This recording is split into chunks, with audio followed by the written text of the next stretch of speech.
Bab 246, Tamparan Wajah Luar Biasa Part Tua Fei.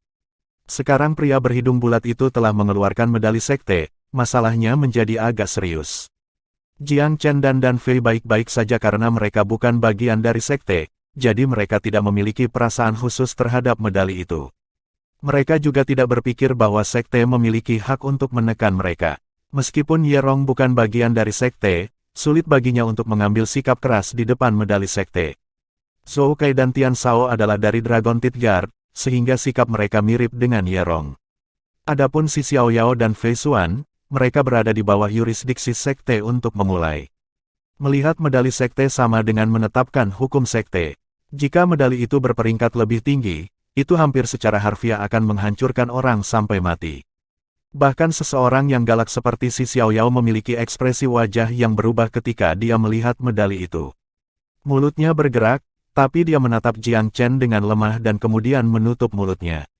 Kehati-hatian dan kewaspadaan juga tertulis di seluruh wajah kepala Istana Ning. Beberapa petunjuk ketundukan tampak jelas dalam tatapannya pada pria berhidung bulat itu. Para murid sekte berada di samping diri mereka sendiri dengan kesombongan pada saat ini ketika mereka berdiri di kedua sisi pria itu, muncul seolah-olah mereka berada di puncak dunia dan mencibir dengan arogan. Ekspresi tidak nyaman dari mereka yang berkumpul adalah sesuatu yang sudah lama terbiasa dengan para murid sekte ini. Itu adalah jenis reaksi yang seharusnya dimiliki semut rendahan ini. Berkelahi dengan sekte pohon berharga, ini mengajari nenekmu cara menyedot telur. Liu Chengfeng juga menyapu kesedihan sebelumnya seperti dia tiba-tiba menerima kekuatan yang tak terbatas. Dia berkokok, "Orang tua Fei, bukankah kamu mengatakan sesuatu? Apakah Anda mondar-mandir? Saya ingin melihat seberapa tangguh Anda, jika Anda lebih tangguh dari medali sekte. Pangkat tinggi bisa menghancurkan seseorang sampai mati. Dengan hierarki yang kaku di sekte pohon berharga, peringkat tinggi bisa menghancurkan seseorang di luar penebusan." Liu Chengfeng terkikik dalam hati untuk melihat orang banyak terdiam setelah medali telah ditampilkan. Dia tidak bisa tidak mengagumi kebijaksanaannya sendiri. Adalah hal yang baik bahwa dia telah meminta Penatua Iron untuk tampil dan menghasilkan kehadiran tokoh hebat seperti Eksekutif Wang. Memang, pemandangan itu berada di bawah kendalinya segera setelah medali itu dikilat. Sangat bagus, perasaan ini sangat bagus. Namun, Liu Chengfeng marah melihat jejak senyum di bibir Jiang Chen. Dia tahu bahwa karena Jiang Chen bukan bagian dari sekte dan cukup berani untuk menyinggung bahkan Penatua Besi, dapat dimengerti bahwa dia tidak takut dengan medali ini. Namun, dengan situasi seperti sekarang, tanpa bantuan orang tua Fei dan si Xiao Yao, Jiang Chen tidak akan memiliki cadangan tidak peduli seberapa sombongnya dia. Liu Chengfeng menahan kekesalannya dan berkata kepada kepala istana Ning, "Kepala istana, lihat, bahkan Penatua Besi bertanya setelah pernikahan ini.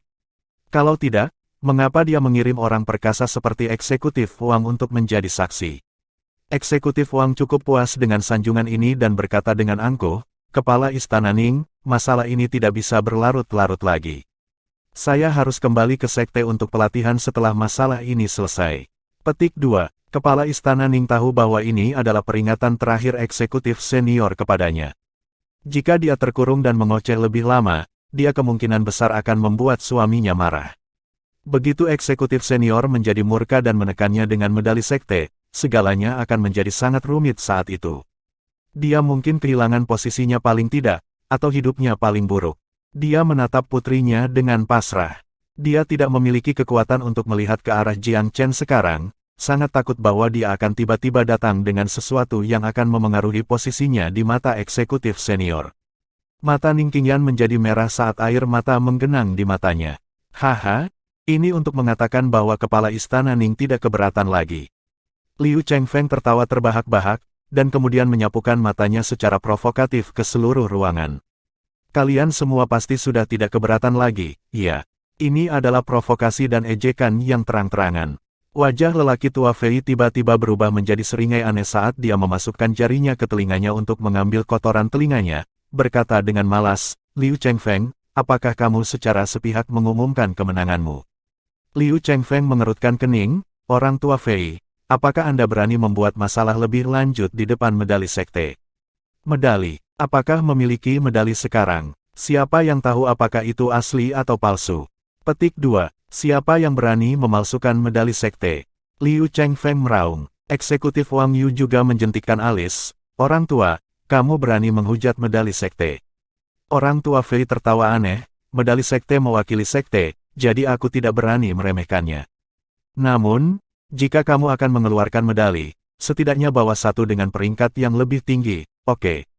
Petik 2. Apa? Sebuah medali peringkat yang lebih tinggi. Apakah medali tingkat eksekutif ini tidak cukup untuk menekan Anda, hanya seorang kepala faksi luar? Liu Chengfeng menjadi cemas dan menamparkan medali itu di depan lelaki tua Fei, berteriak, buka mata anjingmu dan perhatikan baik-baik. Ini adalah medali eksekutif. Orang tua, Anda hanya seorang kepala lembah Qingyang, apakah Anda tahu arti menghormati atasan Anda?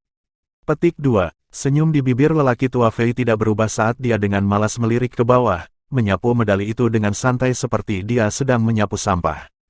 Medali tingkat rendah seperti itu, apakah kamu membawanya keluar untuk menamparkan wajahmu sendiri? Liu Chengfeng terkejut tidak masuk akal dengan tindakannya. Bahkan kepala istana Ning dan si Xiaoyao terperangah. Fei Xuan telah menyapu medali itu seperti sampah. Ini adalah penghujatan terbesar untuk sekte dan dia benar-benar akan dieksekusi oleh para murid penegak hukum. Kamu, Pak Tua, kamu berani bercanda dengan medali sekte. Apakah kamu mencari kematian? Liu Chengfeng sangat terkejut saat dia dengan cepat membungkuk dan mengambil medali itu, menyekanya ke pakaiannya. Wajahnya memiliki ekspresi seperti dia melihat hantu di wajahnya. Wang Yu juga sangat marah saat dia membanting tangannya di atas meja. Orang tua Fei, kamu menjadikan dirimu musuh publik dari sekte. Apakah Anda mengerti bahwa Anda perlu mengalah di depan atasan Anda sama sekali? Apakah Anda memahami hierarki di sekte sama sekali? Petik 2. Fei Xuan tersenyum tipis. Tentu saja, seharusnya aku yang menanyakan pertanyaan ini padamu, mengingat bagaimana kalian berdua melompat-lompat, berteriak di depanku. Ada ekspresi tenang dan pamer di wajahnya saat dia melepaskan lengan bajunya, dengan ringan meletakkan sesuatu di atas meja. Adegan membeku pada saat ini bahkan udara tampak berhenti mengalir. Semua mata, selain mata Jiang Chen dan Dan Fei, tertarik pada benda itu. Semua mata terbelalak seperti baru melihat hantu. Tidak bisa dimengerti. Benar-benar tidak bisa dimengerti. Itu adalah sebuah medali. Orang tua Fei memang mengeluarkan medali yang terlihat mirip dengan milik Wang Yu. Namun, baik dalam hal kualitas atau penampilan, itu jauh lebih unggul dari Wang Yu. Kata-kata di medali juga tidak terlalu sulit untuk dipahami, eksekutif senior Fei Xuan. Itu adalah medali unik dengan desain khusus dan gayanya sendiri. Itu adalah sesuatu yang tidak dapat dipalsukan oleh siapapun dan sesuatu yang tidak seorang pun berani memalsukannya. Sebuah medali sekte, medali seorang eksekutif senior. Seorang eksekutif senior adalah bagian dari kepemimpinan senior dalam sekte tersebut. Seorang eksekutif pemula paling banyak adalah manajemen menengah. Langkah selanjutnya untuk seorang eksekutif senior adalah menjadi senior in waiting, perwakilan yang benar-benar memasuki jajaran kepemimpinan senior. Bagaimana ini mungkin? Mata Liu Chengfeng tertuju pada medali itu. Mulut dan lidahnya terasa kering. Sesuatu juga sepertinya tersangkut di tenggorokannya. Ini medali sungguhan. Orang tua Fei tersenyum tipis. Bukankah kamu yang mengatakan sebelumnya bahwa tidak ada yang berani memalsukan medali sekte? Bagaimana sekarang? Menamparkan wajahmu dengan kata-kata yang baru saja kamu ucapkan. Liu Chengfeng benar-benar kehilangan akal sehatnya. Giginya bergemeletuk saat kakinya gemetar, pikirannya benar-benar kosong. Dia tidak akan pernah bermimpi bahwa itu kepala lembah Qingyang yang selalu dia ejek, lelaki tua Fei yang lemah dan tidak kompeten, akan berubah menjadi eksekutif senior sekte dengan menjabat tangannya. Dia tidak bisa mempercayai pemandangan di depan matanya, tetapi medali sekte tidak bisa dipalsukan. Siapapun yang memalsukannya akan meminta kematian. Dia menatap Wang Yu dengan putus asa, tetapi yang terakhir tidak lebih baik. Wajah Wang Yu telah terkuras dari semua warna dan dia benar-benar kehilangan aura yang mengesankan sebelumnya. Beberapa murid inti juga tercengang. Udara angkuh mereka mengalir seperti balon yang kempis. Mereka bahkan tidak memiliki keberanian untuk menatap mata orang tua Fei. Senior eksekutif. Itu adalah tingkat keberadaan yang tidak mampu disinggung oleh para murid ini di dalam sekte. Bahkan Wang Yu harus mengakui bahwa jika seorang eksekutif senior membuat masalah baginya, kehidupan akan menjadi neraka baginya di masa depan bahkan dengan perlindungan Elder Iron. Namun, dia merasa aneh. Bagaimana orang tua Fei tiba-tiba berubah menjadi eksekutif senior? Pertunjukan seperti apa yang sedang dimainkan? Wang Yu belum pernah mendengar hal ini selama pelatihannya di dalam sekte. Namun, medali ini adalah yang sebenarnya dan bahkan jika keberaniannya membentang ke langit, Wang Yu tidak berani melawannya. Orang tua Fei 2 tingkat lebih tinggi darinya, dia bisa berguling langsung di atasnya, dan dia bisa menggunakan hukum sekte untuk menekannya. Jadi, katakan padaku Wang Yu, apakah kami mendengarkanmu sekarang atau kamu mendengarkanku? Orang tua Fei terkekeh. Untukmu, tentu saja, meskipun Wang Yu menolak di dalam, dia tampak cukup jinak di permukaan. Lalu masalah melamar pernikahan ini. Wang Yu dengan cepat menjawab, bukan urusanku. Saya tidak memiliki kemampuan untuk menempelkan hidung saya dalam urusan kosong seperti ini. Aku akan pergi, segera. Liu Chengfeng hampir ingin menangis ketika mendengar kata-kata ini. Wang Anda mundur, ini meninggalkan dia untuk menghadapi musik sendirian. Wang Yu hanya berdoa untuk keselamatan diri sekarang, mengapa dia peduli dengan kelangsungan hidup Lu Chengfeng. Dia menyelinap pergi dengan murid inti dan dia bahkan tidak memiliki keberanian untuk melihat ke belakang.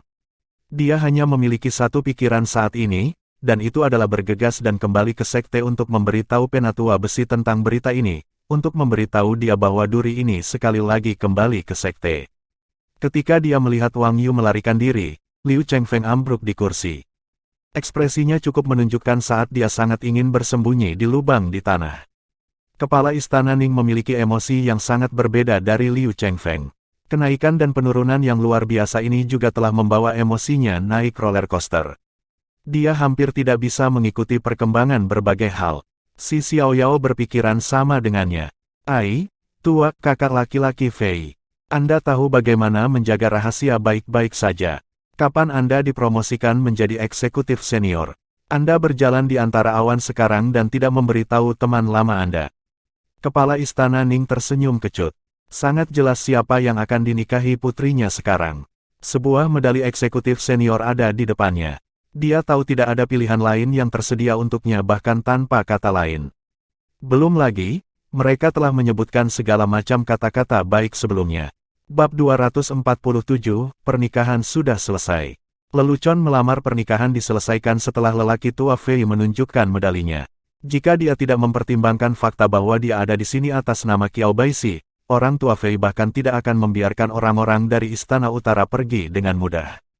Namun, ketika kelompok Liu Chengfeng menyelinap pergi dengan kepala tertunduk, orang tua Fei tidak lupa untuk memperingatkan dia, Liu Chengfeng, Anda mengatakan sebelumnya bahwa Anda tidak akan memberikan setengah langkah jika saya datang untuk melamar pernikahan. Aku sudah ingat kata-kata ini. Karena pertimbangan untuk wajah Istana Selatan, saya akan membiarkan Anda pergi hari ini, tetapi perhatikan kata-kata saya menyimpan dendam. Hati Liu Chengfeng bergetar ketika dia mendengar kata-kata ini, tetapi dia dengan cepat bergegas pergi, bahkan tidak berani mengeluarkan kentut. Dia menyesal sekaligus terkejut. Bahkan sekarang, dia masih tidak bisa memahami banyak hal. Bagaimana orang tua Fei menjadi eksekutif senior dari sekte pohon berharga. Si Xiaoyao sedang dalam suasana hati yang baik ketika dia melihat Liu Chengfeng menyelinap pergi. Dia tertawa terbahak-bahak, kepala Istana Ning, keluarkan anggurnya. Kami melihat pertunjukan yang luar biasa hari ini, bagaimana mungkin kami tidak minum sepuasnya. Kecenderungan alkohol orang ini muncul lagi. Putra mahkota Ye Rong juga tertawa. Senior Fei, selamat dan banyak sukacita untukmu. Anda akhirnya meninggalkan situs luar dan berhasil kembali ke sekte. Anda pasti akan mengendarai angin dan membelah lautan di masa depan. Selamat untukmu, kakak tua. Zhou Kei juga agak terkejut, karena dia datang untuk memperkuat murid Jiang Chen hari ini, tetapi malah menyaksikan pertempuran yang begitu seru. Lapisan gula pada kue itu adalah lelaki tua Fei, yang biasanya terlihat agak gila, pada akhirnya benar-benar membuat comeback terakhir seperti ini. Dan Fei melirik Jiang Chen, dan melihat bahwa dia telah mempertahankan senyum tenang semacam itu melalui semua itu. Dia mendekatkan wajahnya yang cantik dan bergumam pelan, kamu anak nakal, kamu mengatur semua ini bukan? Jiang Chen terkekeh, saya tidak melakukan apa-apa. Old Fei bersenang-senang jadi saya membiarkan dia melakukan semua yang dia ingin lakukan.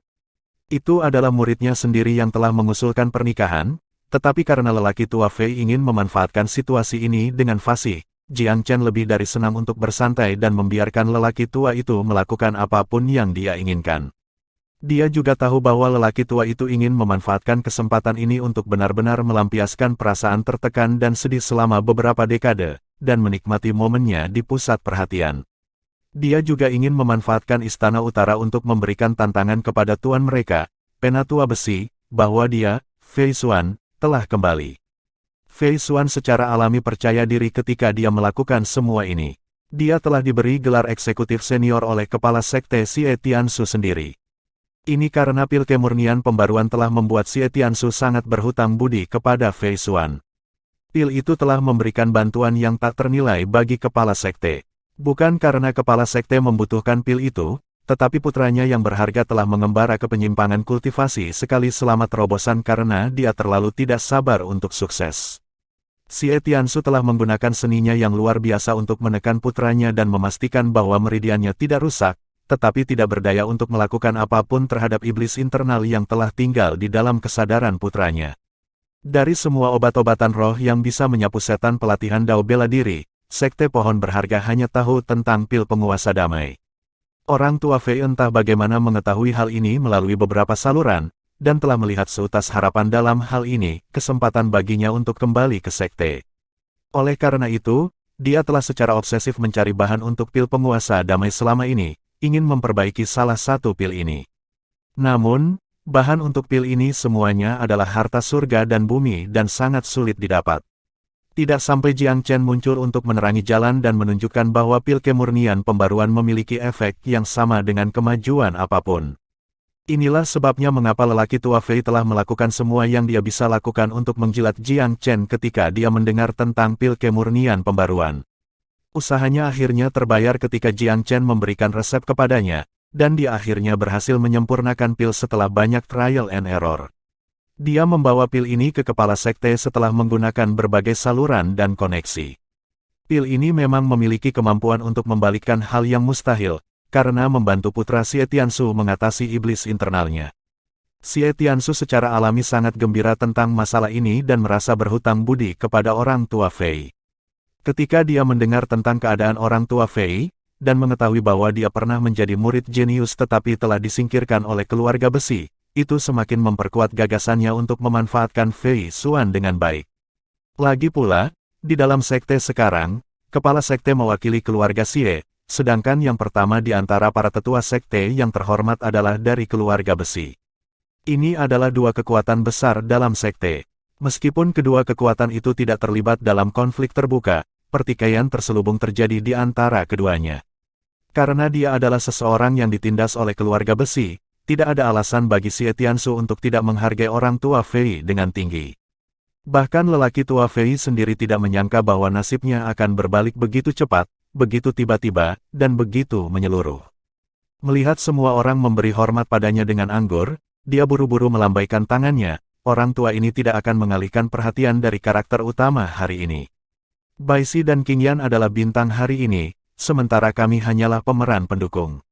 Orang tua Fei sangat menyadari bahwa semua yang dia miliki hari ini adalah berkat Jiang Chen. Ini adalah hari di mana murid Jiang Chen mengusulkan pernikahan, dan tidak mungkin dia akan merebut tempat tuan rumah. Qiao Baoshi dan Ning Qingyan akhirnya bisa bersama di tengah tawa semua orang.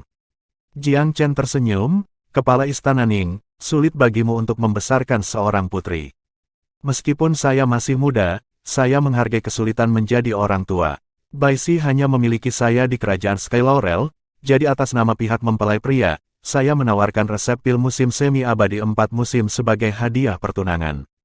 Saya juga tidak akan menanyakan tentang bagaimana keuntungan dari pil dibagi antara Istana Selatan dan Bai Xi. Ini terlalu banyak. Wanita Tuaning sedikit kehilangan kata-kata dan tidak tahu harus berbuat apa. Dia telah menggunakan masalah pernikahan sebelumnya untuk membuang segala macam rintangan di jalan Qiao Bai Xi. Tetapi pihak lain tidak keberatan sama sekali dan sebenarnya telah bertindak dengan sangat murah hati. Dia merasa malu, dan akhirnya mengerti mengapa Jiang Chen bisa memiliki nama seperti itu dan mencapai banyak hal di kerajaan Sky Laurel. Berapa banyak yang bisa menandingi gerakan dan gaya ini, apalagi hal lain. Paling tidak, Itu adalah sesuatu yang dia sebagai kepala istana tidak akan pernah bisa lakukan.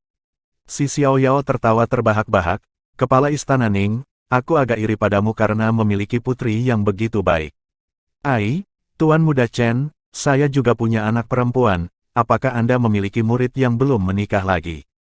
Fei Xuan terkekeh, "Si tua, jangan serakah. Anda sudah mendapatkan sedikit dari 9 Magnificence Divine." Petik 2. Si Xiao Yao tersenyum, "Apakah ada yang pernah bosan menghasilkan uang?" Zhou Kai berkata dengan sedih, "Jadi sepertinya aku harus cepat-cepat membuat anak perempuan sehingga dia punya cukup waktu untuk tumbuh dewasa jika Tuan Muda Chen menerima murid lagi." Semua orang tertawa karena suasananya adalah lambang harmoni. Hati Ning Qingyan dipenuhi dengan rasa manis saat dia meletakkan kepalanya di bahu Qiao Baishi, merasa cukup puas. Dia mengkhawatirkan masalah ini setiap hari, khawatir Qiao Baishi tidak akan mampu bertahan di bawah tekanan Istana Utara. Tapi, pada akhirnya, kekasihnya tidak mengecewakannya. Qiao Baishi telah menggunakan cara yang luar biasa untuk sepenuhnya menang atas Xiao Yu dari Istana Utara, dan telah menggunakan cara yang paling sempurna untuk melamarnya. Perjamuan berlangsung sampai sore hari sebelum ditutup. Jiang Chen pergi dengan pengawal pribadinya dan yang lainnya mengucapkan selamat tinggal, tetapi lelaki tua Fei mengikuti di belakang Jiang Chen. "Ada apa Fei tua? Untuk apa kau mengikutiku?" Orang tua Fei terkekeh, "Tuan Muda Chen, apakah saya terlihat seperti seseorang yang serakah? Saya berpikir bahwa Tuan Muda telah berkembang ke puncak kemampuan Anda dalam kerajaan Sky Laurel. Bukankah sudah waktunya untuk mempertimbangkan memasuki sekte?" Petik 2. Ada beberapa arti dari kata-kata lelaki tua itu. Meskipun perkembangan Jiang Chen di kerajaan biasa tidak mencapai tingkat otoritas absolut, memang tidak banyak yang tersisa baginya untuk menantang di dalam negeri ini. Bagaimanapun, tujuannya bukan untuk kekuatan duniawi, tetapi untuk dao bela diri tanpa batas. "Fei tua, apakah kamu mencoba merekrutku sekarang setelah kamu menjadi eksekutif senior dalam sekte?" Orang tua Fei tersenyum, "Ini akan menjadi pencapaian kehormatan yang tak tertandingi jika saya bisa merekrut Tuan Muda Chen. Dengan potensi Tuan Muda, kamu pasti akan menjadi legenda di dalam sekte. Jangan berlagak seperti itu denganku. Saya akan berpikir tentang memasuki sekte. Sejujurnya, pandangan saya tentang murid sekte lebih dari sekadar sedikit negatif. Apakah itu sekte pohon berharga atau sekte matahari ungu, saya merasa bahwa semua murid sekte meminta pemukulan. Kesalahpahaman, ini jelas salah paham. Jangan berprasangka seperti ini Tuan Muda. Sejujurnya, murid sekte yang Anda lihat semuanya setengah gila. Mereka bukan jenius utama dalam sekte. Jenius sejati tidak akan datang ke kerajaan duniawi untuk berjalan-jalan. Waktu dan energi mereka tidak pernah dialihkan oleh hal-hal luar dan mereka fokus pada dao bela diri tanpa pemikiran lain apapun. Petik 2. Jiang Chen tersenyum, "Fei tua, pergi dan jadilah eksekutif senior yang bahagia. Namun, Iron Ken sepertinya tidak akan membiarkan Anda lolos setelah pertunjukan Anda hari ini." Otot-otot di wajah lelaki tua Fei mulai berkedut tanpa sadar ketika Iron Ken disebutkan. Kaleng besi. Rasa kebencian yang kental keluar dari mata lelaki tua Fei. "Aku, Fei Xuan, separuh hidupku hancur karenamu, dan perkembanganku terhenti dan tertunda. Sekarang setelah saya kembali ke sekte, dendam kita akan diselesaikan cepat atau lambat." Orang tua Fei bukan tipe orang yang menundukkan kepalanya di depan takdir, dan bukan makanan ternak yang hanya menunggu seseorang untuk diiris dan dipotong dadu. Dia telah mengalami penghinaan dan tidak menonjolkan diri selama bertahun-tahun sampai dia hampir menghilang dari keberadaannya. Untuk apa dia melakukan ini? Itu untuk mematikan lawan-lawannya dan membuat mereka mengabaikan keberadaannya. Jika bukan karena ini, dengan kepribadian Iron Ken tidak akan menyerah bahkan ketika dia melarikan diri ke kerajaan biasa.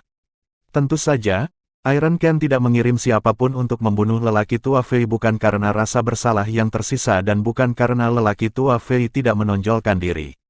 Itu karena ada lebih banyak hiburan dan olahraga dalam mengirim seseorang sesekali untuk mempermalukan lelaki tua itu dan membuatnya mencari nafkah dengan menghadapi rasa malu.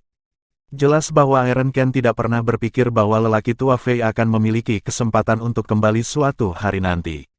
Orang tua Fei ingin menarik Jiang Chen ke dalam sekte secara alami untuk memanfaatkan potensi Jiang Chen untuk lebih meningkatkan kekuatannya sendiri dan untuk menemukan pendukung juga.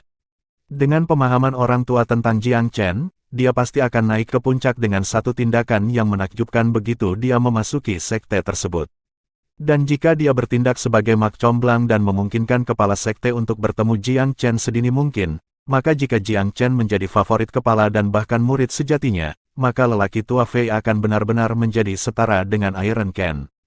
Bab 248, Rencana Kekuatan Masa Depan. Orang tua Fei juga menduga bahwa tidak akan mudah untuk merekrut Jiang Chen ke dalam sekte.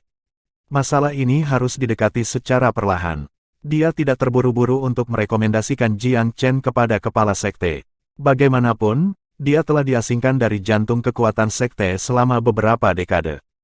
Meskipun dia sekarang dihargai oleh kepala sekte, dia tidak terlihat terlalu antusias pada awalnya. Yang mungkin benar-benar akan bertemu dengan penolakan. Setelah kembali ke manornya, Jiang Chen mengatur semua ramuan obat roh yang dia peroleh dari alam labirin. Sebenarnya ada sedikit yang harus dilalui. Untuk bulan berikutnya, Jiang Chen menghabiskan hampir seluruh waktu dan konsentrasinya untuk ini. Matanya yang unik untuk penilaian telah meninggalkannya dengan tangkapan yang cukup besar. Terakhir kali dia pergi ke budidaya pintu tertutup, dia menggunakan semua obat roh yang tersedia untuknya. Namun, masih ada sejumlah besar bahan yang tidak sesuai untuk digunakan pada saat itu. Butuh beberapa saat sebelum dia menemukan kegunaan untuk bahan-bahan yang tersisa. Akan sia-sia jika hanya menyimpan bahan-bahan spirit yang tidak kugunakan, dan aku selalu kekurangan bahan-bahan yang aku butuhkan. Tampaknya ada interaksi konstan antara bahan dan kecukupannya yang bekerja di sini. Ada banyak barang bagus di Myriad Treasures Palace. Ayo pergi dan lihat apakah saya dapat menemukan beberapa bahan roh yang saya butuhkan. Petik 2. Selain meningkatkan kekuatannya sendiri dalam tahap saat ini, Jiang Chen juga sangat menyadari pentingnya pembantu. 8 pengawal pribadinya semuanya memiliki potensi yang baik, tetapi membutuhkan waktu untuk tumbuh dan berkembang. Meskipun Gou Yu telah menerobos ke alam roh, dia tidak ingin seorang wanita menyerang lebih dulu ke dalam bahaya baginya. Tentu saja, dia secara alami memiliki gagasan tentang siapa yang ingin dia kembangkan. Dia memiliki banyak kartu truf sekarang, dan banyak target yang layak untuk dilatih. Ambil contoh pasukan burung pedang, jika dia bisa mengangkat mereka semua menjadi makhluk peringkat roh, maka kekuatan ratusan dan ribuan burung pedang sayap emas itu bukanlah masalah sepele. Hal yang sama bahkan lebih benar untuk tikus penggigit emas. Kekuatan Raja Tikus sendiri sangat menantang, dan bahkan setara dengan Ye Chonglou.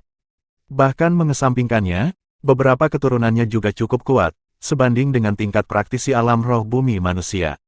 Namun, Jiang Chen tidak ingin mengekspos keberadaan tikus penggigit emas jika tidak perlu. Kartu Tram tidak dimaksudkan untuk dibuka kecuali dia dipaksa ke posisi yang tidak dapat dikompromi.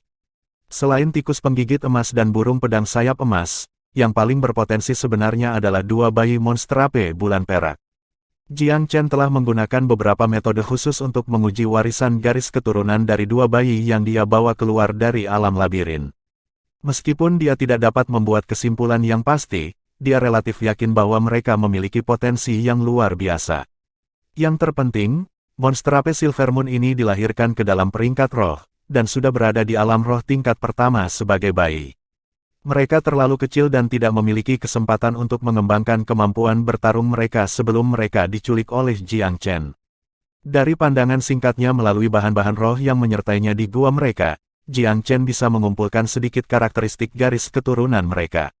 Jadi, dia sudah menyusun rencana untuk mengembangkan monster ape ini. Monster ape Silver Moon di alam labirin setara dengan praktisi alam roh bumi manusia. Tapi, tingkat sebenarnya dari pelatihan mereka berada di alam roh tingkat keempat. Ini jelas menunjukkan fakta bahwa garis keturunan mereka belum sepenuhnya terbangun. Karena bahkan monster ape peringkat dewa ada di dunia, monster ape peringkat roh ini seharusnya berada pada level eksistensi terendah. Pikiran budidaya monster apes ini ke peringkat surgawi tidak terlintas dalam pikiran Jiang Chen. Dengan kemampuannya saat ini, itu tidak mungkin dilakukan. Namun, jika dia bisa memikirkan cara untuk membangkitkan garis keturunan mereka, maka jumlah potensi yang sama sekali tidak akan membuat mereka hanya pada peringkat roh. Sepertinya aku mendapat banyak, tapi masih belum cukup di area yang benar-benar aku butuhkan. Meskipun Jiang Chen memiliki banyak saluran untuk menghasilkan uang dan mendapatkan sumber daya, dia memiliki lebih banyak area di mana dia perlu menggunakannya. Dia pertama-tama harus membantu semua burung pedang sayap emas untuk menerobos ke alam roh. Itu akan menjadi pengeluaran yang monumental dengan sendirinya.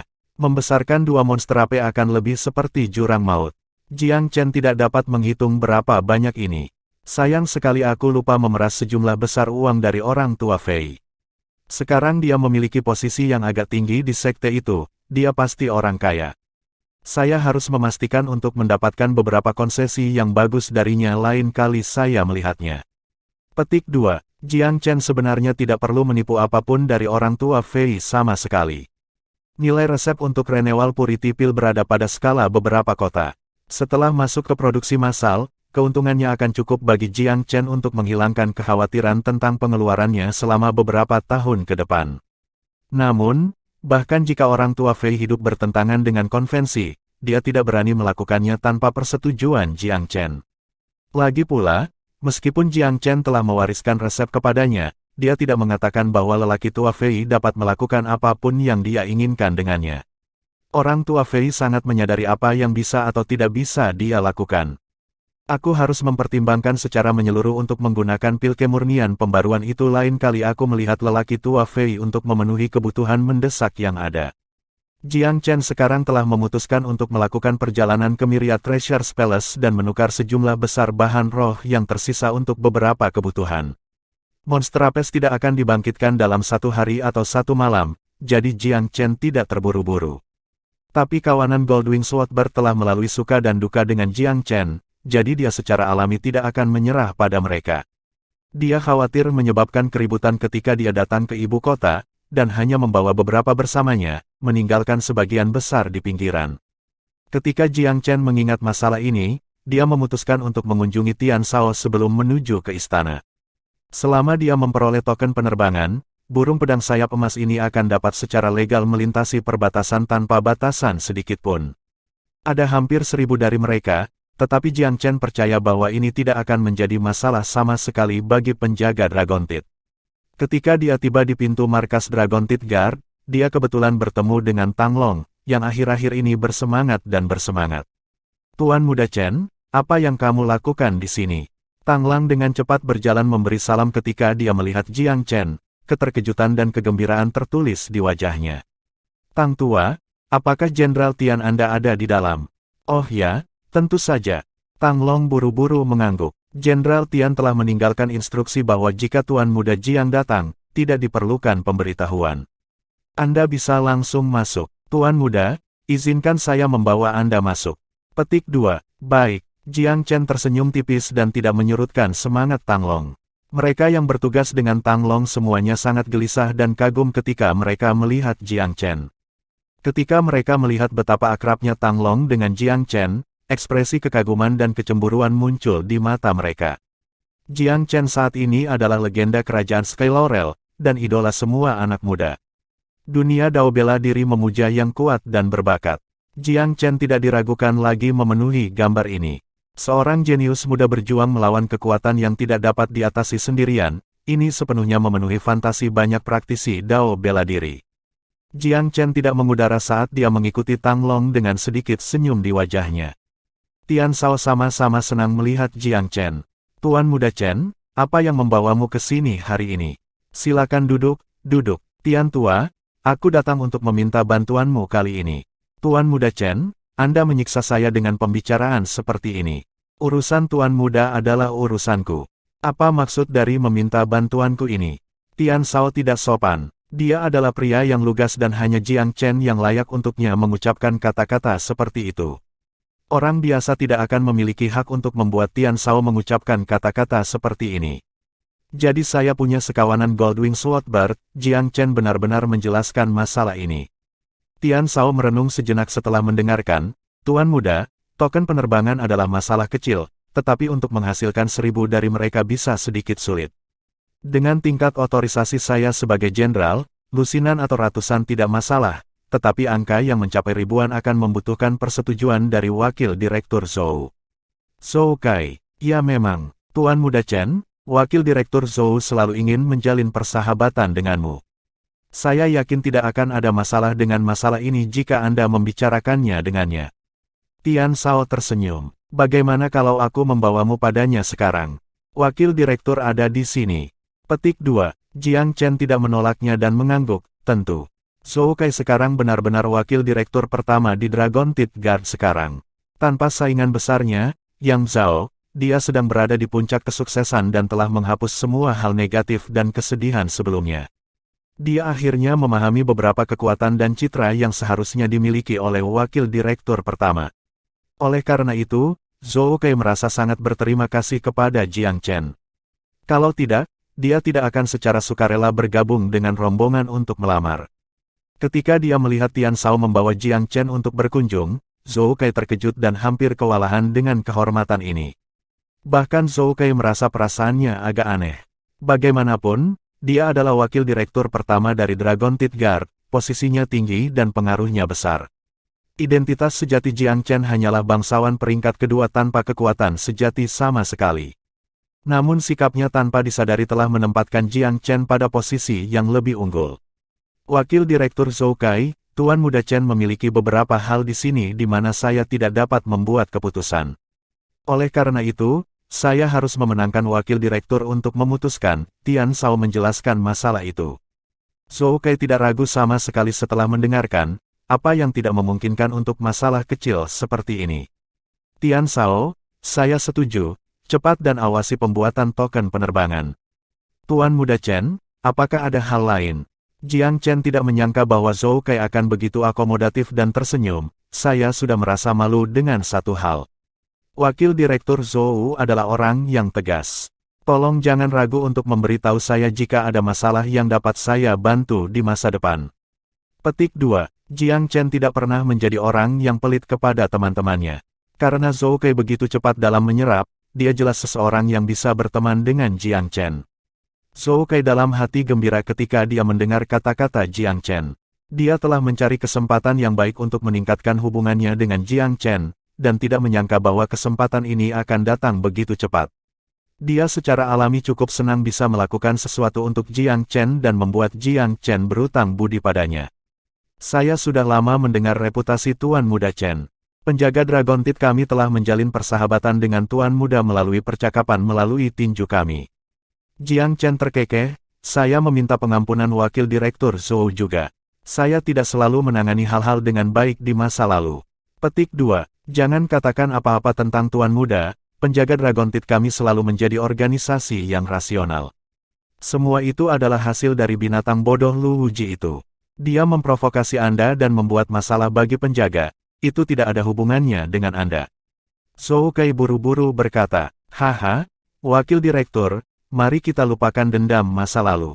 Saya kebetulan punya 2 kendi anggur yang enak di sini, bisakah kita minum? Minumlah masa lalu itu. Tian Shao menyela. Saran ini cocok dengan Zhou Kai. Bagus. Tuan Muda Chen adalah seorang jenius dan saya selalu ingin menemukan kesempatan untuk memperkuat hubungan kita. Ayo, datang Tuan Muda Chen.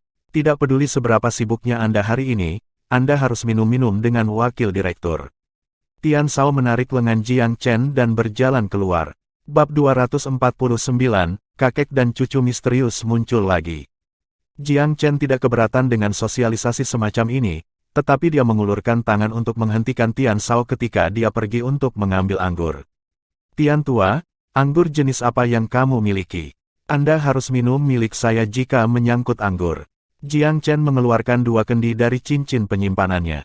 Di dalam kendi itu ada 9 anggur Dew Magnificence, dan peringkat roh pada saat itu. Jiang Chen awalnya menyeduh 10 kendi.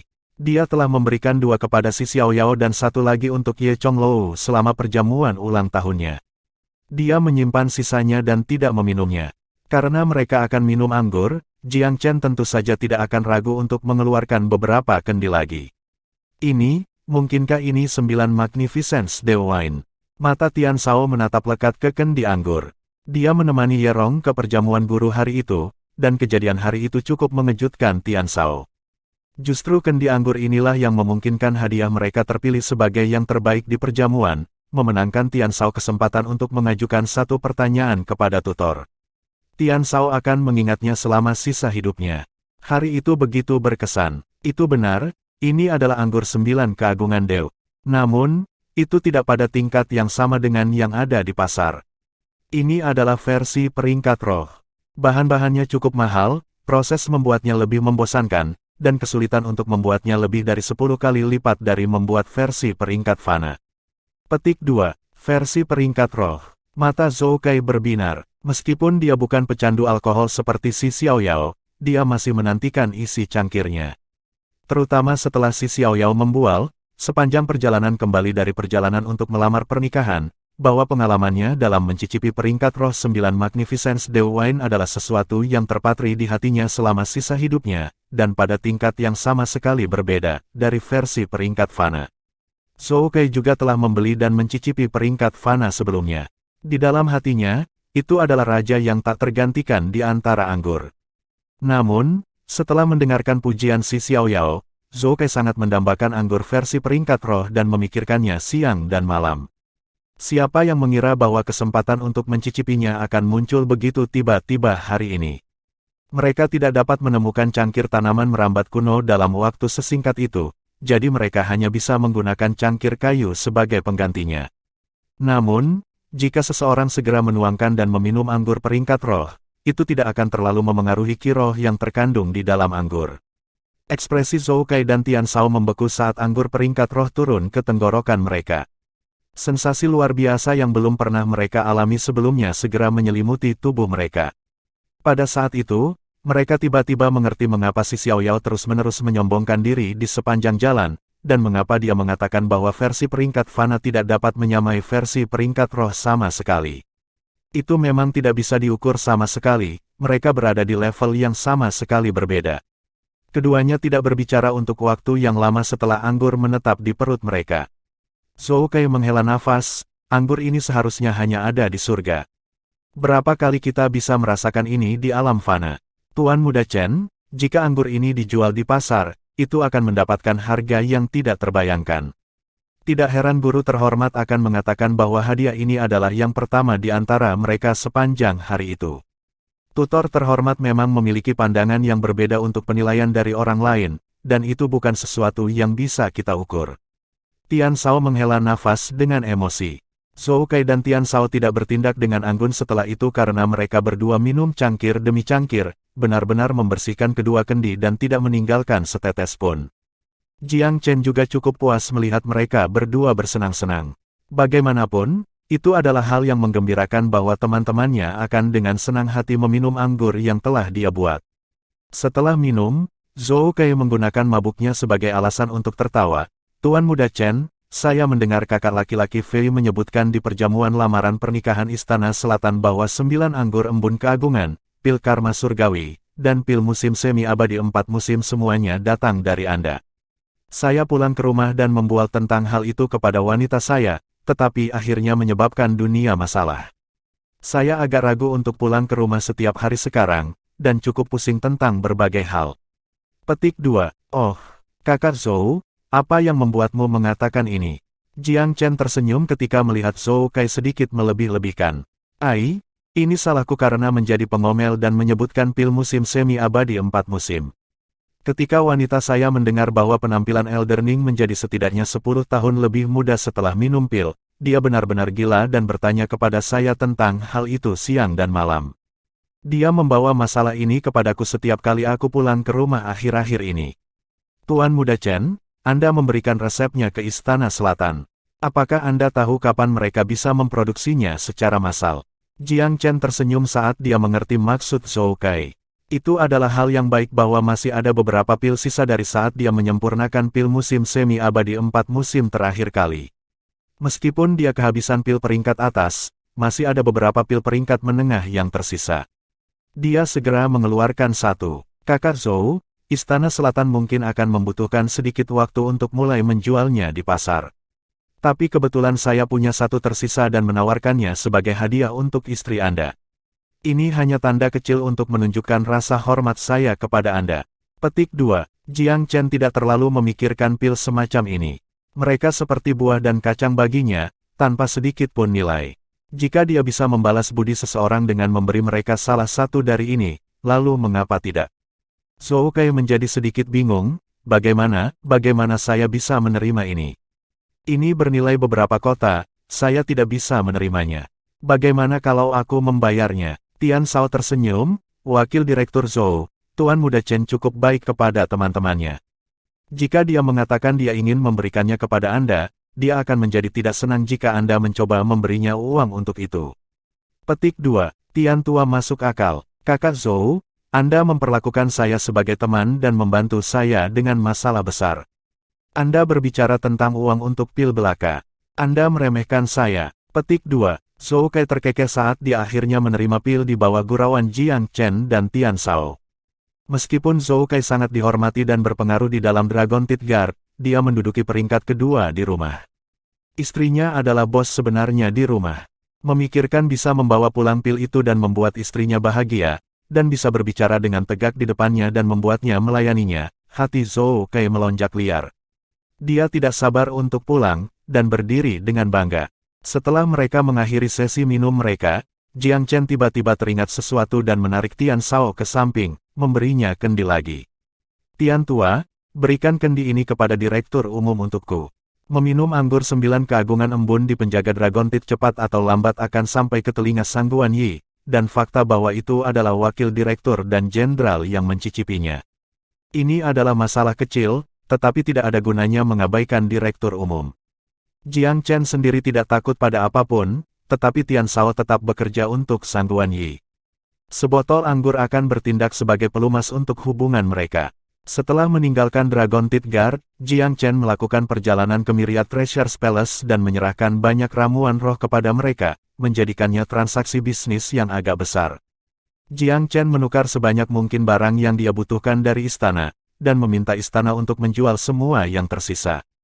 Dia tidak menginginkan uang, dia hanya ingin mengubah semuanya menjadi barang yang dia butuhkan di masa depan. The Myriad Treasures Palace tidak berani mengambil potongan dari transaksi ini, jadi itu adalah perdagangan dengan nilai yang hampir sama. Setelah transaksi selesai, si Xiaoyao terus bergantung pada Jiang Chen tidak peduli apa, ingin minum dengannya. Jiang Chen tahu bahwa orang ini kemungkinan masih memikirkan anggur 9 keagungan embun. Karena itu, dia harus menghadiahkan kendi lain lagi. Setelah mendapatkan beberapa ramuan roh yang dia butuhkan, Jiang Chen kembali dengan muatan penuh. Tian Shao mengirimkan 1000 token penerbangan sore itu juga. Efisiensi ini sangat tinggi, dan Jiang Chen cukup puas. Tuan Muda Chen, Direktur Umum sangat senang menerima anggur Anda dan mengundang Anda untuk berkunjung kapanpun Anda senggang. Kata-kata Tian Shao kepada Jiang Chen penuh rasa hormat. Dia akhirnya mengerti mengapa Jiang Chen memberi Direktur Jenderal sebuah kendi untuk dirinya sendiri. Anggur itu sekunder, yang lebih penting adalah itu akan meningkatkan hubungan, menjernihkan kerenggangan, dan memperlancar interaksi mereka. Jiang Chen memanggil Gou Yu setelah menerima token penerbangan. Gou Yu, aku punya misi untukmu. Ambil token penerbangan ini dan bawa pasukan Swordbird dari perbatasan. Tentara Goldwing Swordbird telah berlama-lama di sekitar perbatasan cukup lama. Jiang Chen menemukan bahwa dia agak merindukan mereka. Tian Shao berbicara di samping, Tuan Muda Chen, perjalanan ke perbatasan ini akan melewati wilayah Istana Utara. Mereka mungkin mengawasi kedatangan dan kepergian Anda. Mengapa saya tidak membawa beberapa pengawal dan menemani Nona Gou Yu? Kita bisa saling menjaga di sepanjang jalan jika terjadi sesuatu. Jiang Chen mengingat pengalaman tidak menyenangkan dengan Istana Utara dan menganggukkan kepalanya. Tian Tua, apakah ini menempatkanmu dalam posisi yang sulit? Tian Shao tersenyum, Tuan Muda Chen, Anda sekarang adalah salah satu personel kunci yang kami lindungi di Garda. Melayani Anda adalah salah satu tugas saya. Haha, Tian Tua, kamu telah belajar bagaimana berbicara dengan fasih juga. Jiang Chen lebih tenang mengingat Tian Shao akan melakukan perjalanan juga. Sejujurnya, dia merasa sedikit tidak nyaman jika Gou Yu pergi sendiri. Istana Utara terkenal sebagai pencuri. Mereka benar-benar tanpa hukum di wilayah mereka. Tambahkan ke masalah proposal pernikahan baru-baru ini, dan kemungkinan besar mereka membenci Jiang Chen dengan sekuat tenaga. Kehadiran Tian Shao dan penjaga akan menjadi tindakan pencegahan yang baik. Di sudut tenang kerajaan Sky Laurel, orang misterius telah menyewakan halaman yang indah setengah tahun yang lalu. Ada banyak bunga dan rumput yang ditanam di halaman depan. Seorang gadis dengan kehadiran halus mengenakan jubah lebih putih dari salju telah menyingsingkan lengan bajunya, menunjukkan lengan paling pucat saat dia menyirami tanaman ini. Seorang lelaki tua sedang memegang gunting pemangkas di tangannya dan sedang memotong cabang-cabangnya. Huanger, sudah setengah tahun sejak kami tinggal di kerajaan Skylaurel. Apakah semuanya sesuai dengan keinginanmu? Pria tua itu bertanya dengan riang sambil menatap gadis muda itu dengan mata penuh cinta. Selama kita jauh dari semua konflik dan dapat dengan tenang menikmati sinar matahari ini, Huanger akan bahagia dimanapun kita tinggal. Gerakan gadis itu seperti awan samar yang menutupi bulan, angin sepoi-sepoi menyapu salju. Dia tampaknya memiliki aura surgawi yang samar saat kata-kata dan tawanya memenuhi halaman dengan kehidupan, seperti alam peri. Ai, kamu sudah sangat menderita beberapa tahun terakhir ini. Orang tua itu menghela nafas ringan saat nada suaranya menjadi sedikit berat. Dia segera mengganti topik. Namun, bukannya kita belum mendapatkan apa-apa sejak datang ke kerajaan Skylaurel. Jiang Chen ini telah tiba kurang dari setahun dan benar-benar mengubah situasi di dalam kerajaan. Anak ini benar-benar tidak sederhana. Petik 2. Jika Penatua Sun berpikir dia tidak sederhana, maka pasti ada keunikan tertentu pada Jiang Chen. Huanger tersenyum tipis. Penatua Sun sering menyebut Jiang Chen pada tahun lalu, jadi meskipun dia belum pernah melihatnya sebelumnya, dia masih memiliki kesan tentang orang ini. Bab 250, Penatua Sun mengamati Jiang Chen dari bayangan. Gadis muda yang tampak begitu halus dan tidak duniawi ini memiliki sikap yang tidak biasa. Matanya yang jernih bersih dan tembus pandang, tanpa kotoran sedikit pun. Huanger, orang tua ini merasa semakin yakin bahwa ramalan orang tua Qianji akan terpenuhi dalam bentuk Jiang Chen. Penatua Sun menjadi hidup dengan minat setiap kali dia menyebut Jiang Chen. Senyum ramah membelah wajahnya yang sudah tua. Penatua Sun dan Huanger datang dari tempat misterius karena seorang peramal magis pernah meramalkan bahwa petunjuk tentang penyakit Huanger dapat ditemukan di dunia biasa ini. Dao ramalan adalah seni yang tipis dan tidak berwujud. Tampaknya pasti, namun tidak, dan berada di luar mistik. Orang tua Qianji sangat jarang menggunakan seninya, tetapi setiap kali dia melakukannya, akurasinya tidak diragukan lagi. Karena Qianji pernah berkata bahwa akan ada petunjuk tentang penyakit Huanger di kerajaan timur, Penatua Sun tidak ingin melepaskan sedikit pun harapan. Budidaya dao apapun itu sendiri selalu menjadi masalah yang misterius. Karena itu, Penatua Sun lebih suka mempercayai keberadaannya daripada tidak. Karena hal inilah dia membawa Huanger pergi dari tempat tinggal mereka dan pergi ke kerajaan timur.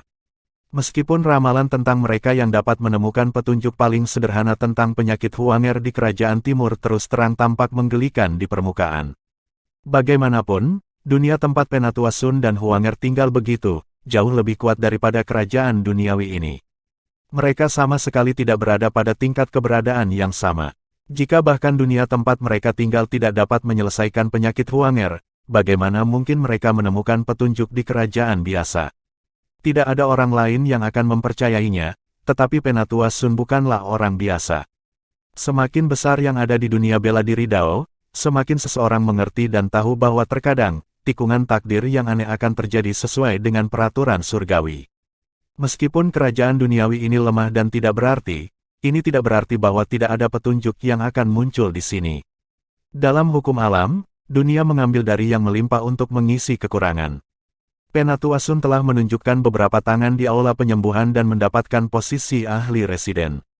Identitas inilah yang membantunya mendapatkan pijakan di kerajaan timur. Penatua Sun cukup kecewa pada awalnya karena dia tidak mendapatkan apa-apa setelah tinggal di aula penyembuhan begitu lama. Ini tetap terjadi sampai hari ketika Jiang Chen muncul dengan resep untuk pil karma surgawi. Kemunculan formula kuno itu telah membuat Penatua Sun mencium sesuatu yang mencurigakan.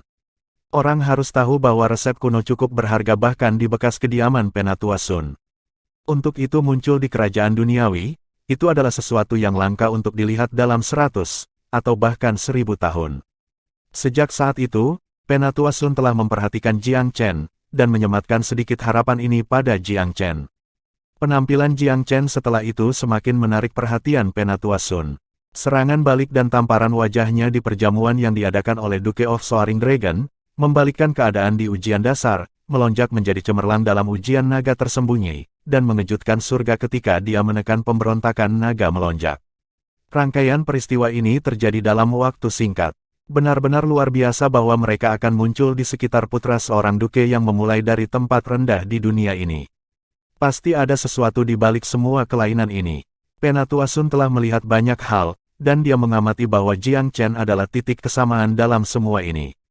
Jika dikatakan bahwa dia hanya mencurigai Jiang Chen pada awalnya, sekarang setelah mereka menghabiskan hampir 1 tahun di kerajaan Sky Laurel dan melihat kebangkitannya di kerajaan, Penatua Sun hampir yakin bahwa ada petunjuk bahwa mereka telah mencari begitu lama hampir pasti berbaring dengan Jiang Chen. The Four Seasons Eternal Spring Peel, 9 Magnificence Dew Wine, bahkan dengan tingkat keberadaan Elder Sun, dia harus menghela nafas dengan kekaguman. Dia juga belum pernah mendengar tentang ini. Selanjutnya, tingkat perbaikan diri Jiang Chen sendiri sangat luar biasa. Dia baru saja melewati 3 Ki sejati meridian selama ujian dasar. Seolah-olah dia terlahir kembali dalam 1 atau 2 tahun yang singkat dan berkembang langsung ke alam roh, membunuh 3 rekan dengan 3 anak panah. Penatua Sun tidak terlalu memikirkan tingkat pelatihan di alam roh.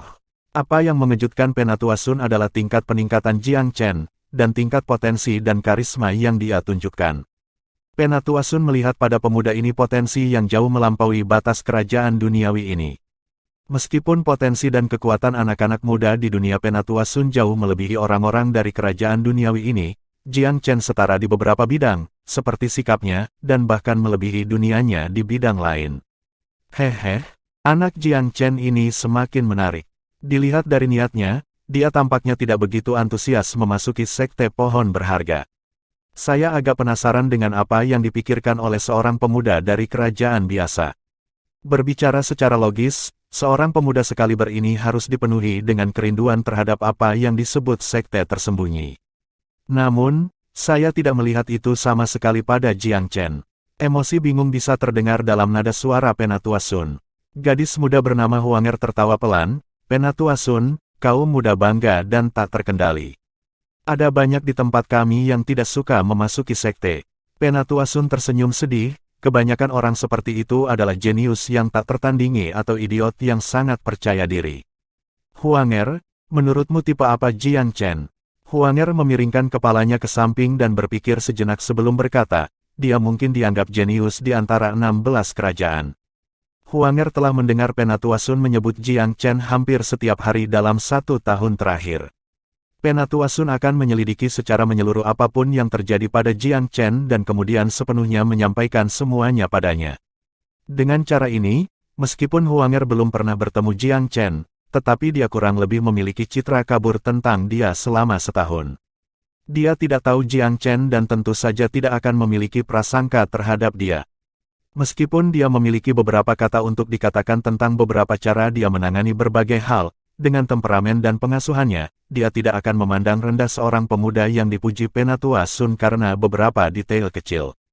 Haha, jika bahkan Huanger kita mengakui bahwa dia jenius, maka Jiang Chen ini pasti jenius.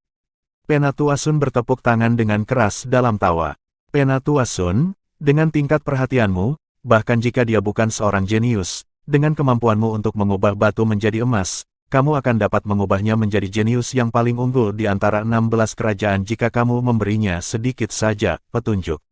Penatua Sun menggelengkan kepalanya dan tertawa, "Oh tidak, saya sama sekali tidak akan muncul untuk mengajar dia secara langsung. Seorang jenius memiliki jalan jenius. Setidaknya, saya belum ingin memberinya petunjuk pada tahap ini. Begini, meskipun tingkat potensi yang dia tunjukkan saat ini melebihi batas 16 kerajaan, dia masih jauh dari standarku. Mungkin jika dia menerobos ke alam asal dalam 3 atau 5 tahun ke depan, maka dia mungkin benar-benar memiliki hak untuk orang tua ini muncul dan mengajarinya." Petik 2, 3-5 tahun. Bulu mata panjang Huang berkibar dengan cepat saat matanya yang halus menatap Penatua Sun. Penatua Sun, Jiang Chen akan berusia awal 20-an dalam 3 hingga 5 tahun ke depan. Jika dia memasuki alam asal pada usia itu, dia akan menjadi jenius yang kuat bahkan di dunia kita, bukan? Saya tidak berpikir jenius semacam ini pernah muncul dalam sejarah 16 kerajaan. Huanger, jika keberuntungan orang tua Qianji benar-benar harus dipenuhi di Jiang Chen, maka dia seharusnya tidak hanya berada pada level jenius dari 16 kerajaan. Aliansi 16 kerajaan hanyalah bela diri dao terpencil di dunia yang lebih besar. Standarku untuknya tidak diukur dengan barometer 16 kerajaan. Huanger mengangguk, tenggelam dalam pikirannya, tetapi masih merasa bahwa Penatua Sun terlalu berpihak pada antusiasmenya. Bagaimanapun, kondisi 16 kerajaan terbatas. Akan sangat sulit bagi seorang praktisi untuk mencapai terobosan cepat di jalur dao bela diri ketika sumber daya yang tersedia untuknya sangat terbatas. Kemungkinan tidak ada seorang pun dalam sejarah 16 kerajaan yang berhasil menembus alam asal pada usia 20 tahun. Memang agak sulit untuk melakukan pengukuran semacam ini kepada Jiang Chen. Huanger, apakah menurutmu 3 hingga 5 tahun terlalu singkat? Huanger tidak suka menyembunyikan dan menyembunyikan pikirannya, jadi dia tersenyum tipis ketika dia mendengar pertanyaan Penatua Sun dan tidak menyangkalnya. Ahi, lelaki tua ini juga tahu bahwa 3-5 tahun itu singkat, tapi Huanger, pernahkah kamu memikirkan fakta bahwa penyakitmu tidak bisa berlarut-larut lagi? Meskipun Jiang Chen adalah petunjuk penting, tetapi orang tua ini tidak dapat menempatkan semua taruhan saya padanya. Bukan apa-apa jika saya kalah, tetapi Huanger, Anda tidak bisa menunggu. Anda bisa menunggu 3-5 tahun, tapi kita harus memulai dari awal lagi jika Jiang Chen bukan orang yang kita cari. Saya khawatir petunjuk akan sulit ditemukan ketika waktu terus berjalan. Nada suara Elder Sun dipenuhi dengan kekhawatiran atas keuntungan dan kerugian. Wajah kecantikan surgawi Huanger mengungkapkan sentuhan kelembutan. Dia tahu bahwa Penatua Sun mengkhawatirkannya, dan telah datang ke tempat terpencil ini, membuang-buang waktunya untuk pemuda duniawi karena dia. Untuk seseorang di tingkat Penatua Sun, waktu dan energi semuanya sangat berharga. Penatua Sun, Huanger sangat hangat dengan semua yang telah Anda lakukan untuk saya. Bahkan jika Huanger ditakdirkan untuk menyerah pada takdirku dalam hidup ini, begitulah takdirku. Umur seseorang bisa panjang atau pendek, Huanger telah melihat orang-orang di sekitar kita bahwa bahkan jika mereka hidup melewati 10.000 tahun, mereka hanya mengejar ketenaran dan keuntungan dalam hidup mereka. Hampir secara robotik terserap dalam pelatihan, mereka dapat mencuri sumber daya, membantai saudara, teman, dan orang-orang di sekitar mereka, semuanya atas nama pelatihan. Jadi bagaimana jika orang yang tidak berperasaan dan tidak punya pikiran ini mencapai kesempurnaan Dao yang agung? Apakah mereka benar-benar bahagia sendirian selama sisa hidup mereka? Bagi saya, meskipun saya masih muda, saya memiliki Penatua Sun yang mencintai saya dan yang telah membawa saya melintasi 1000 gunung dan 10.000 sungai, melihat semua keajaiban dan situs dunia, dan mengalami semua yang ada di alam ini. Bahkan jika saya hidup hanya sampai hari ini dalam hidup saya tidak akan sia-sia. Dibandingkan dengan rekan-rekan klan saya telah memiliki lebih dari 100 kali kebahagiaan mereka. Meskipun nada suara Huanger tidak menunjukkan komitmen, nada suaranya dipenuhi dengan ketulusan serta kesadaran tertentu dan kecerdasan penerimaan. Mata Penatua Sun dipenuhi dengan cinta ketika dia mendengar kata-kata ini. Dia meraung dengan serak, Huanger, kecuali orang tua ini meninggal, kalau tidak aku tidak akan pernah menyerah untuk mengunjungi semua jenis dokter terkenal untuk menyembuhkan penyakitmu. Anda adalah seorang dewi di antara manusia. Jika hidupmu pendek, maka itu karena surga buta. Dengan pengetahuan orang tua ini tentang hukum surgawi, meskipun Huanger terganggu oleh penderitaan Anda tidak dimaksudkan untuk hidup yang singkat. Anda ditakdirkan untuk menderita terlebih dahulu dalam hidup Anda sebelum hadiah manis tiba. Anda ditakdirkan untuk memiliki seseorang yang akan membantu Anda. Petik 2. Seolah-olah musim semi telah tiba di halaman ketika Huanger tersenyum manis. Penatua Sun, Huanger masih muda dan tidak mengerti pembicaraan tentang hukum surgawi. Kecuali, Huanger akan berusaha keras agar Anda tetap hidup dan tidak dikalahkan oleh penyakit ini. Jika memang ada seseorang yang akan membantu saya dalam hidup saya, Huanger akan berusaha sekuat tenaga untuk hidup sampai dia muncul dan kemudian memberitahunya bahwa Penatua Sun telah menghabiskan banyak usaha untuk mencarinya. Penatua Sun tertawa terbahak-bahak. Itu Huangerku yang baik. Dia berhenti dan kemudian berkata, saya harap Jiang Chen ini tidak mengecewakan saya. Sepertinya tidak ada petunjuk lain yang layak dikejar di semua 16 kerajaan. Mungkinkah dia benar-benar mendapatkan perlindungan surgawi setelah dicambuk oleh Lu Timur? Petik 2.